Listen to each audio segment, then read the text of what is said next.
नमस्कार साथियों, स्वागत आप सभी का सौदा घर के आज के इस नए वीडियो में। साथियों, आज है हिंदी दिवस यानी कि राजभाषा दिवस। आप सभी को हिंदी दिवस की बहुत बहुत शुभकामनाएं। ये सवाल जवाब का 54वां एपिसोड है, जहां पे होते हैं आपके सवाल और सौदा घर के जवाब।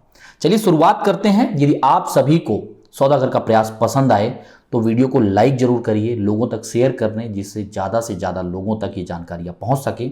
यदि आप लगातार रियल एस्टेट से जुड़ी जानकारियों से जुड़े रहना चाहते हैं तो सौदा घर के चैनल को सब्सक्राइब करके बेल आइकन जरूर प्रेस करें, जिससे आपको हर एक नए वीडियो का नोटिफिकेशन मिलता रहे। अपना सुझाव, अपने सवाल कमेंट सेक्शन में जरूर लिखिए। पहला सवाल है अजय गुप्ता जी का, और इन्होंने सवाल किया है, how much time does the builder usually take to hand over conveyance deed to the society. पहले तो ये समझना जरूरी है जिन्हें कन्वेंस डीड के बारे में नहीं पता, कन्वेंस डीड होता क्या है। देखिए, जब कभी बिल्डर किसी भी प्रोजेक्ट को बनाता है, प्रोजेक्ट बन जाने के बाद सोसाइटी फॉर्म होती है, सबको पता होगा। सोसाइटी के प्रकार अलग अलग हो सकते हैं, कंडोमिनियम सोसाइटी हो सकती है, सोसाइटी कोऑपरेटिव सोसाइटी हो सकती है, पर बिल्डर जो है सोसाइटी फॉर्म करता है। सोसाइटी फॉर्म करना ही सब कुछ नहीं है।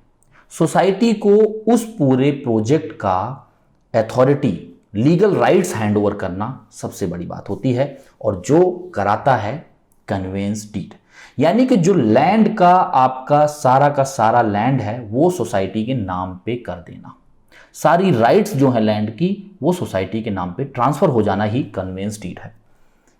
इसमें देरी क्यों आती है, और अभी भी पूरे महाराष्ट्र में 1 लाख से ज़्यादा सोसाइटीज़ का कन्वेंस डीड क्यों नहीं हो पाया है।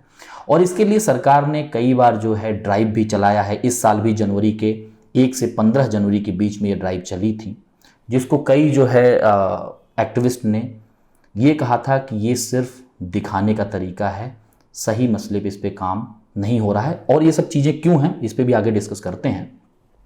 तो सबसे पहले तो आपने समझ लिया कन्वेंस डीड होता क्या है, यानी कि बिल्डर लैंड की सारी राइट्स को सोसाइटी को ट्रांसफर कर दे। देरी क्यों करते हैं? क्योंकि लगातार एफएसआई और टीडीआर में बदलाव आते जा रहे हैं, और कोई बिल्डर नहीं चाहता कि हम उस सोने का अंडा देने वाली मुर्गी को किसी ऐसे के नाम कर दें कि जब हम उसकी राइट्स को, उसके आने वाले फायदों को ना यूज कर पाएं। और इसीलिए बिल्डर इसमें कई बार देरी करते हैं, क्योंकि अगर सोसाइटी का हो गया वो पूरा प्रोजेक्ट का लैंड राइट, तो फिर वो जो भी कल को एफएसआई बढ़ेगा, जो उसको कहीं पे टीडीआर लेना होगा, वो सब सोसाइटी का लुक आफ्टर हो जाता है, और सोसाइटी उस पर तो कोई नया कंस्ट्रक्शन करने नहीं जा रही है।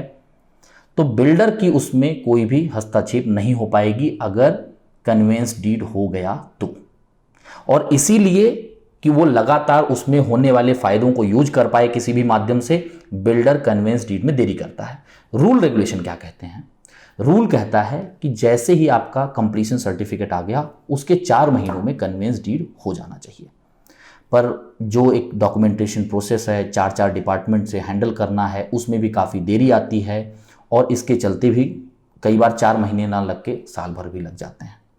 मोफा का भी इसमें एक बहुत बड़ा रोल है।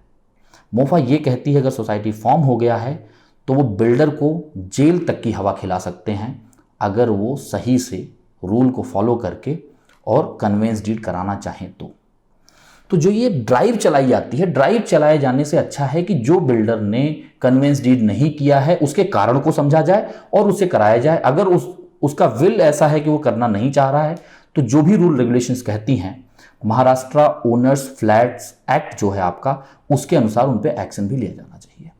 तो अगर आपने समय अवधि की बात की है तो वो 4 महीने होता है। अमूमन 4 महीने में चीज़ें नहीं हो पाती हैं। डॉक्यूमेंटेशन प्रोसेस काफ़ी लंबा है, कई डिपार्टमेंट के चक्कर लगाने होते हैं, और कई बार बिल्डर की मंशा नहीं होती है कि वो कन्वेंस डीड करे। तो इसके लिए जागरूक होइए। जो भी आप लोग सोसाइटी फॉर्म कर रहे हैं, वहाँ पे जो मैनेजर हैं, सेक्रेटरी हैं, ट्रेजरर हैं, इनको बोलिए कि अच्छे लॉयर का सलाह लें और जल्द से जल्द कन्वेंस डीड अपने नाम पे कराएं, जिससे कि आप लोग वहाँ के शेयर होल्डर हो पाएँ। और कुछ लैंड पार्सल ऐसा है कि जिसे रेंट आउट किया जा सकता है, तो सोसाइटीज़ की अथॉरिटी होती है, सोसाइटीज़ के राइट्स होते हैं, उसे वो लीज पे दे सकती है, मॉर्टगेज पे दे सकती है, और वहाँ से होने वाले इनकम से सोसाइटी का जो मेंटेनेंस है उसको रिकवर कर सकती है ज़्यादातर, जिससे कि हर एक इंडिविजुअल का मेंटेनेंस भी कम हो सके। पर ज़रूरी नहीं है कि ऐसी अपॉर्चुनिटी हर एक सोसाइटीज़ में मिले, पर जल्द से जल्द कन्वेंस डीड लेने में आपका ही फ़ायदा है, हर एक मेंबर का फ़ायदा है जो उस कोऑपरेटिव सोसाइटी में रहने वाले हैं। आगे चलते हैं, प्रदीप गोरे जी हैं, इनका सवाल है। सबसे पहले तो इन्होंने, सौदागर has always been informative right from the start. I have been following this channel which has helped me in many ways. For my information I would like to know, can the builder sell covered parking to the present owner whose flat doesn't have any parking? The society is a condominium and third owner friend has bought the flat now. देखिए, पहली चीज़ तो आपने जो हमारे लिए एक प्रोत्साहन वाले शब्द बोले, इसके लिए बहुत बहुत धन्यवाद। आप लोगों का जो ये प्रोत्साहन है, जो ये आशीर्वाद है, ये हमारे लिए बहुत ज़्यादा काम करता है, और हमारा प्रयास ये रहता है, और उसमें एक मोटिवेशन के रूप में ये चीज़ें ऐड हो जाती हैं कि हम आने वाले समय पे और भी ऐसी जानकारियाँ जो आप लोगों से अनछुए हैं वो ज़रूर लगातार लाते रहें। तो जो आपका सवाल है, तो बिल्कुल, चाहे वो कंडोमिनियम सोसाइटीज़ हों, चाहे कोऑपरेटिव सोसाइटी हों, दोनों फ्लैट बेच सकते, कवर्ड पार्किंग बेच सकते हैं अगर पार्किंग नहीं है और पार्किंग एक्स्ट्रा अवेलेबल हैं तो। अमूमन क्या होता है, कोऑपरेटिव हाउसिंग जो सोसाइटीज़ होती हैं उनमें उन्हीं मेंबर से ही मिलके वहाँ पे आपको एक तरीके से सेक्रेटरी और बाकी जो मेंबर्स हैं उनको अपॉइंट किया जाता है। पर कंडोमिनियम सोसाइटी के केस में क्या होता है, जो एसोसिएशन है यानी कि बोर्ड ऑफ जो मैनेजर्स हैं उनको डिसाइड करना होता है। तो एक बार आप उनसे भी बात कर सकते हैं कि एक्स्ट्रा पार्किंग अगर हैं, जो कि एक तरीके से गेस्ट पार्किंग के अलावा आपके पास पार्किंग होनी चाहिए कि जो कि आप अलॉट कर सकें, चाहे वो मॉनेटरी हो या फिर अगर आपके पास एक्स्ट्रा है तो वो वैसे भी अलॉट कर सकते हैं। पर सोसाइटी को भी इनकम चाहिए होती है सर्वाइव करने के लिए, और तमाम जो उसमें रिपेयरिंग वर्क कहिए, मेंटेनेंस वर्क कहिए, तो वो जो भी लमसम पैसा लेके उसे ट्रांसफ़र करना चाहते हैं वो कर सकते हैं। उनसे आप राइट पर्सन से बात करेंगे तो अच्छा होगा। यानी कि अगर वो कंडोमिनियम है तो बोर्ड ऑफ मैनेजर से आप बात करिए, पहले पता करिए वहाँ के बोर्ड ऑफ मैनेजर कौन है और उनसे बात करिए, तो आपके पास क्लैरिटी आ पाएगी। ज़रूरत लगे तो आप लॉयर का भी सलाह ले सकते हैं। आगे चलते हैं, प्रकाश संजनानी जी हैं, इनका सवाल है, can a builder develop buildings with different height when they have a single RERA registration? देखिए प्रकाश जी, बिल्कुल चेंजेज आ सकते हैं, क्योंकि रेरा है क्या, रेरा के आप बेसिक कंसेप्ट को समझिए। रेरा कोई भी सैंक्शनिंग आपको नहीं देती है, बिल्डर को कोई सैंक्शनिंग नहीं देती है। ये एक तरीके की ऐसी अथॉरिटी है, जब आप तमाम जो है सैंक्शनिंग डिपार्टमेंट से सैंक्शनिंग ले आते हैं, पेपर ले आते हैं, तो आप उसे महारेरा में अपलोड कर देते हैं, जिससे कि ईजिली जो है वो बायर तक जो खरीदना चाह रहे हैं या जो खरीद चुके हैं उन तक अवेलेबल हो कि इसकी सैंक्शनिंग कैसी है, कितने बिल्डिंग आने वाले हैं, कितना प्लॉट साइज़ है, क्या इनका एग्रीमेंट प्रोफार्मा है, अलॉटमेंट प्रोफार्मा का, ये सारी चीज़ें आप वहाँ देख पाएँ। अगर कोई लिटिगेशन है तो उसको भी वहाँ पे डिटेल मेंशन किया जाए। यानी कि रेरा जो है एक तरीके से आपको सारी चीज़ें पोर्ट्रे कर रहा है, और जब उसमें कुछ प्रॉब्लम आती हैं, टाइमली डिलीवरी नहीं हो रहा है या कुछ और दिक्कतें आ रही हैं, तो आप कंप्लेन करके उससे सोल्यूशन ले सकते हैं। और ये सारे डॉक्यूमेंट अगर सही हैं तो उसके बिहाफ पे रेरा एक आपको सर्टिफिकेट दे देता है, एक रजिस्ट्रेशन नंबर दे देता है, जिसके जरिए बिल्डर उसे प्रमोट करते हैं। तो जो आपने यहाँ पे लिखा है कि क्या उसमें फिर बदल आ सकते हैं, हाइट बढ़ सकता है, तो बिल्कुल, क्योंकि यहाँ पे अगर मान लीजिए FSI इंक्रीज हो गई, जैसे एक एग्जाम्पल आपको देते हैं, मान लीजिए कोई बिल्डर एक प्रोजेक्ट ला रहा है और उस प्रोजेक्ट की जब वो सैंक्शनिंग लेने जाता है तो वो लैंड पार्सल है PMRDA के अंदर, Pune metropolitan regional development authority के अंडर में आता है। और जब वो सैंक्शनिंग लेके कंस्ट्रक्शन करने जा रहा है और उसी दौरान उस विलेज का कन्वर्जन हो जाता है PMC में, जैसे भी वाघोली का हो रहा है, तमाम और नए विलेजेस जैसे सोस वगैरह जो जुड़े हैं, वहाँ पे जितने भी नए कंस्ट्रक्शन हो रहे हैं या लॉन्च हो रहे हैं, उस तमाम प्रोजेक्ट्स की सैंक्शनिंग PMRDA ने की है।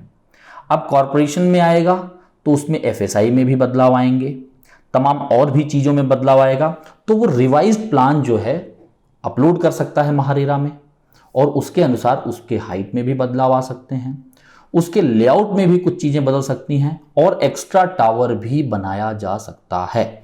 यानी कि महारेरा में अमेंडमेंट के क्लॉजेज हैं और अगर वो नियत रूल के अंदर की जा रही हैं तो उसमें बदलाव बिल्कुल हो सकते हैं। और जो मैंने आपको एक कंडीशन बताया, अगर वो पीएमआरडीए से पीएमसी की तरफ जा रहे हैं और पहले सैंक्शनिंग पीएमआरडीए से थी और अब वो पीएमसी में आ चुका है, तो नए रूल के हिसाब से, पीएमसी के रूल के हिसाब से वहाँ पे चीज़ें अप्लाई की जा सकती हैं, वो लीगल भी हैं और उसमें बदलाव होने की पूरी संभावना भी रहती है। आगे चलते हैं। शांतनु मराठे जी हैं, इनका सवाल है, how you make a video on what are the documents, can you make a video on what are the documents we need to get when we purchase a flat, means all the document right from token money to possession of flat. देखिए बिल्कुल, आपने इस पे video बनाने की बात की है तो कोशिश रहेगी कि 7-8 मिनट का इस पे पूरा डिटेल वीडियो आपके लिए बना दें, पर यहाँ पे थोड़ा सा डिस्कशन कर लेते हैं इसके बारे में। पहली चीज़ तो टोकन जैसे सिस्टम में तभी आपको एंटर करना चाहिए जब आप तमाम बेसिक इंफॉर्मेशन से रूबरू हों और आप उससे कन्विंस भी हों।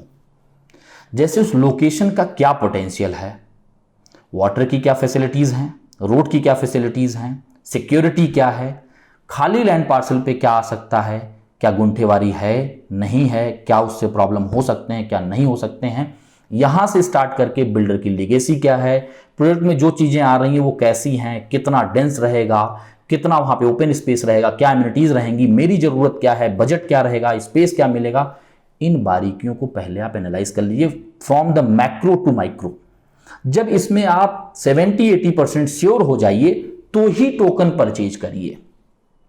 टोकन का मकसद यह होना चाहिए कि ये मेरी क्राइटेरिया के अंदर में आ रहा है और अब मैं रेडी हूं, अगर ये मेरे रेंज के आसपास ओपन होता है और मेरे प्रिफर्ड हाइट पे डायरेक्शन में फ्लैट मिलेगा तो मैं अलॉटमेंट लूंगा और उसी लिए मैं टोकन यहां पे जनरेट करा रहा हूं। नहीं तो होता क्या है, आप जाते हैं और आपने अगर इन बेसिक इंफॉर्मेशन को गैदर नहीं किया और टोकन ले लिया तो सबसे पहले तो आपने अपना अपॉर्चुनिटी लॉस वहीं करा लिया, क्योंकि आप मैक्सिमम लोग जो है वो एक्सप्लोर करना बंद कर देते हैं और उसी के भरोसे रह जाते हैं। और आपने टोकन दिया तो आप खुद को जस्टिफाई भी करते हैं बाकी लोगों से, आपके रिलेटिव्स से, आपके घर के लोगों से, बड़े लोगों से, कि मैंने ये चीज़ का टोकन दे दिया, तो आप अपने आप को कई चीज़ों को अपने घर वालों को भी कन्विंस करने लग जाते हैं। तो विदाउट बेसिक इंफॉर्मेशन कभी भी टोकन मत लीजिए। ये बेसिक सावधानियां आप लोगों को जरूर बरतनी चाहिए। जहां तक रही बात डॉक्यूमेंट की, तो आप अगर जैसे टोकन दे रहे हैं, आपने कहा स्टार्ट फ्रॉम द टोकन, हमें क्या क्या डॉक्यूमेंट पे ध्यान देना चाहिए, तो सबसे ज़्यादा जरूरी है जो भी डॉक्यूमेंट पे साइन कर रहे हैं उसको पढ़ लीजिए। और अगर कई बार क्या होता है, साइन करना इतने जल्दी, सर अच्छा सब कुछ हो गया अभी साइन कर दीजिए, इतने जल्दी आप पढ़ भी नहीं सकते हैं, प्रैक्टिकल नहीं है ये, तो मत करिए साइन। एक दिन का समय ले लीजिए, 1 घंटे का समय लीजिए, फोटो खींच लीजिए, घर जाके पढ़ लीजिए, कुछ उसमें डाउट है तो आप पहले क्लैरिफाई कर लीजिए और उसको या तो कट करा के या प्रॉपर मेल पे कंफर्मेशन लेके जिस पे आपको ऑब्जेक्शन है उसके बाद आप पैसा ट्रांसफर करके साइन करिए। ये सबसे पहला काम करना चाहिए वो, यानी कि मेल कन्वर्जेशन आपके पास आ गया, आपके पास एक रिटन प्रूफ है, कल को अगर आप बैकआउट करते हैं तो आपको पूरा रिफंड मिल जाना चाहिए। ये जो भी चीज़ें हैं उन एंगल से आप उसे परख लीजिए। दूसरी चीज़ क्या है, जब आपकी बुकिंग हो जाती है तो जैसा ही पैसा क्रेडिट हो गया आप उसका रिसिप्ट भी लीजिए, चाहे ऑनलाइन मिल जाए यानी कि मेल पे आ जाए या फिर आप हार्ड कॉपी ले लीजिए। साथ ही साथ जो आपने डिस्कशन किया है वो ओवर द मेल या फिर रिटन फॉर्म में हार्ड कॉपी आपके पास आ जाए। अलॉटमेंट लेटर दे दें अगर, तो और भी अच्छा है कि मैंने इतना पैसा दे दिया, so and so unit with covered car park, with open park या पार्किंग इन द बेसमेंट, जो भी है वो मेंशन करके, जो कारपेट आपसे बात किया गया, कारपेट, एनक्लोज बैल्कनी है तो एनक्लोज बैल्कनी, टेरेसेस, बैल्कनी, वो मेंशन करके कि इतने पैसे में बात हुई है, ये चीज़ें इसमें रहेंगी और इस टाइम पे देना है। वो अलॉटमेंट लेटर अगर आ जाए तो अच्छा है, और उसका एक प्रोफार्मा आपको ऑलरेडी महारेरा में दिया रहता है तो वो भी ले लीजिए बुकिंग के बाद। इसके बाद जब आप एग्रीमेंट के लिए जा रहे हैं तो आप ये देख लें कि आपका नाम, आपका एड्रेस, आपका पैन नंबर और जो कारपेट एरिया आपका अलॉटमेंट लेटर में दिया गया था, क्या वो सेम सब कुछ यहाँ मेंशन्ड है, उसे एक बार अच्छे से पढ़ लीजिए। आपका उम्र सही मेंशन होना चाहिए, सारी चीज़ें, क्योंकि बाद में करेक्शन डीड ये सब होना वो बहुत ही पेचीदा हो जाता है और हो सकता है आपके लिए समय निकाल पाना भी मुश्किल हो, पर जरूरी काम आपको निकालना भी पड़ेगा, तो उन माथापच्चियों से बचने के लिए ये चीज़ें आपको पहले कर लेनी चाहिए। मैंने जैसे कहा कि इस पर एक डिटेल वीडियो बनाने की कोशिश रहेगी, लेकिन प्राइमा फेसिया प्रथम दृष्टया आप लोगों को क्या क्या चीज़ें ध्यान देनी चाहिए उसके बारे में हमने थोड़ी में यहाँ पे इंफॉर्मेशन आपके सामने रख दिया है। आगे चलते हैं, इनके चैनल का नाम शायद जीटी है, अगर आप अपना नाम मेंशन करते तो और अच्छा रहता। और इनका सवाल है, I am planning to buy 1 flat and a commercial office in the adjoint building, can we remove its common wall? बिल्कुल नहीं, रिमूव नहीं कर सकते हैं किसी भी तरीके से। और do we need to inform authorities for our changes in structure? देखिए जीटी जी, बिल्कुल ये पॉसिबल नहीं है। अगर अथॉरिटीज़ को आप इन्फॉर्म भी करके इस तरीके के चेंजेस नहीं कर सकते, क्योंकि आप यहाँ पे कह रहे हैं कि वो कॉमर्शियल है और आपका फ्लैट रेजिडेंशियल है, तो इस तरीके से है तो बहुत मुश्किल है। आप बिल्डर से बात कर सकते हैं कि उसको वो रिवाइज करके सैंक्शनिंग ले ले, तब तो ये पॉसिबल हो सकता है, क्योंकि वहाँ का एफएसआई कैलकुलेशन कॉमर्शियल के हिसाब से है, वहाँ का जो सेफ्टी मेजर्स हैं वो कॉमर्शियल के हिसाब से ली गई हैं, आपके फ्लैट का रेजिडेंशियल के हिसाब से लिया गया। दोनों का मर्जर इतना आसान नहीं है, उसको रीसैंक्शनिंग लेके ही किया जा सकता है। पर हाँ, कई लोग ऐसा करते हैं कि वैसे भी कौन स्क्रूटनाइज करने आ रहा है, बाद में कर लीजिए, अभी कर लीजिए, ये तमाम चीज़ें होती हैं। पर अगर आप लीगल एंगल से कहें तो ये आप नहीं कर सकते हैं।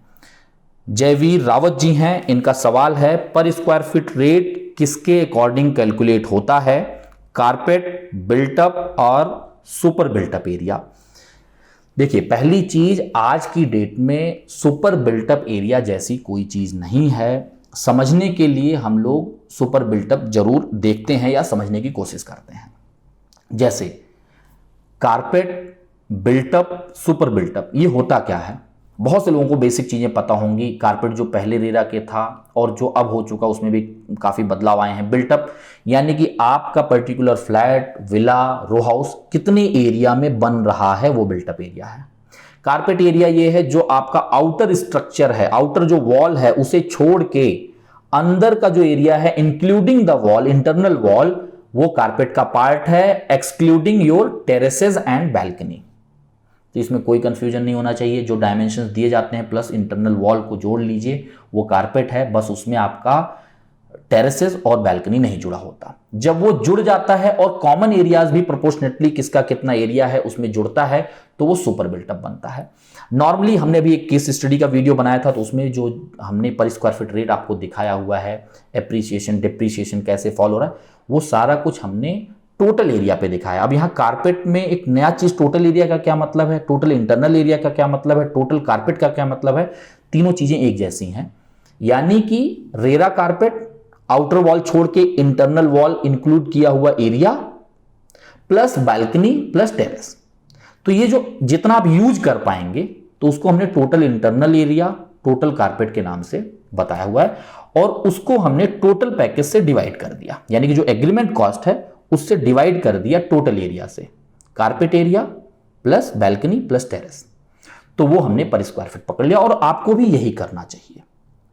टोटल एरिया को, यानी कि कारपेट, बैल्कनी और टेरेस को जोड़ के उसको जो है आप टोटल जो वैल्यू बन रही है एग्रीमेंट कॉस्ट, उसको डिवाइड कर दीजिए।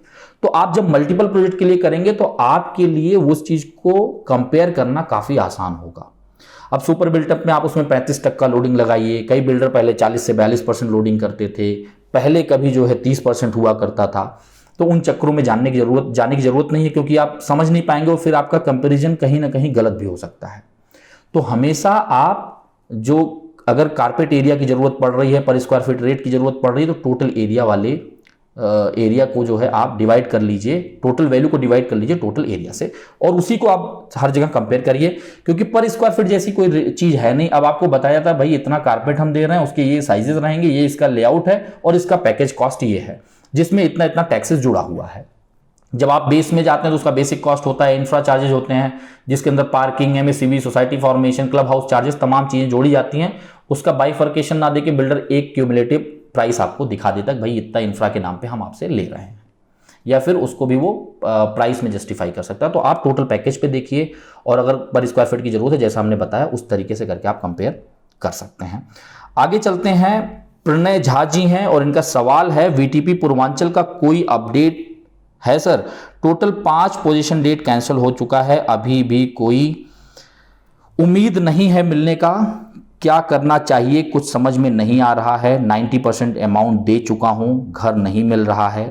पोजीशन डेट इतने जल्दी चेंज हो रहा है जितने जल्दी लोग शर्ट नहीं चेंज करते होंगे। आपके पास कोई सुझाव हो तो शेयर करें प्लीज़।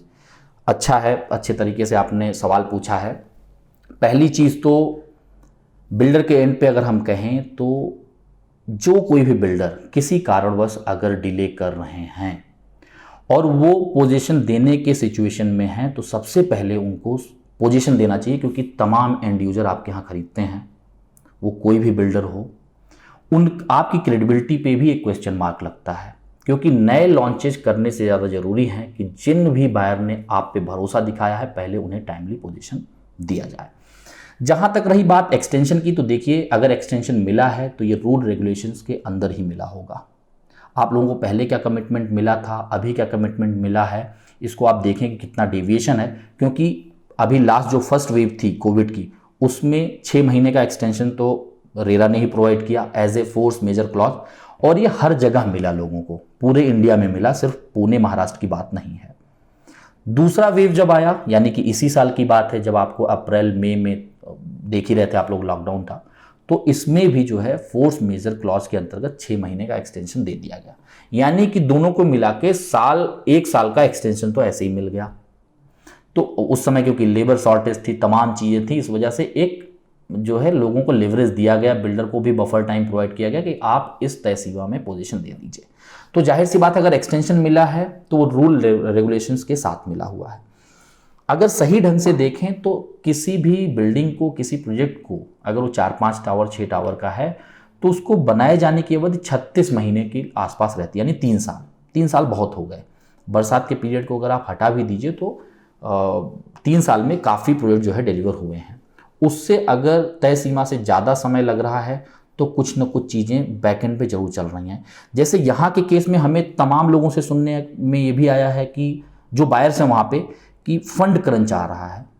पर ये चीज़ जस्टिफाई इसलिए नहीं होता क्योंकि वीटीपी लगातार अच्छा सेल कर रहा है, नंबर्स भी उसके दिखा रहे हैं कि सेल अच्छा हो रहा है, फिर फंड क्रंच क्यों आ रहा है?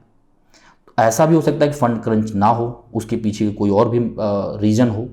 पर हाँ, ये एज ए एंड यूज़र हर किसी का हक है कि उसे समय पे घर मिले, क्योंकि आपकी EMI, आपका रेंटल दोनों चल रहा है, और उसके साथ साथ आपका एक इमोशन भी जुड़ा है कि मेरा अपना घर कब मिलेगा। तो इस पे बिल्डर्स को ध्यान देना चाहिए, किसी एक बिल्डर की बात नहीं, हर किसी को, कि आप कोशिश करें कि जितने जल्दी से जल्दी आप पोजीशन दें, जिससे आपकी क्रेडिबिलिटी पे भी कोई क्वेश्चन मार्क ना हो, और यही लोग आपके लिए आगे चल के स्ट्रेंथ का काम करें, ना कि निगेटिविटी का। तो इस पे हम लोग कोशिश करेंगे कि फाइंड आउट करें आखिर क्या रीजन है, बिल्डर से भी बात करने की कोशिश करेंगे और आप तक इसके बारे में जानकारी जरूर ले आएंगे। आशा करते हैं आप सभी को सौदागर का प्रयास पसंद आ रहा होगा। अपने सवाल कमेंट सेक्शन में जरूर दें, अपने सुझाव दें, और जो भी आपके मन में दुविधा है वो भी आप हमारे तमाम वीडियोस को देख के सुलझा सकते हैं। फिर भी कुछ है तो कमेंट में जरूर बताइए, लोगों तक शेयर करें। यदि आपने सब्सक्राइब नहीं किया है तो कर लें। जल्द मिलेंगे एक नए वीडियो के साथ, एक नई जानकारी के साथ। तब तक के लिए धन्यवाद, नमस्कार।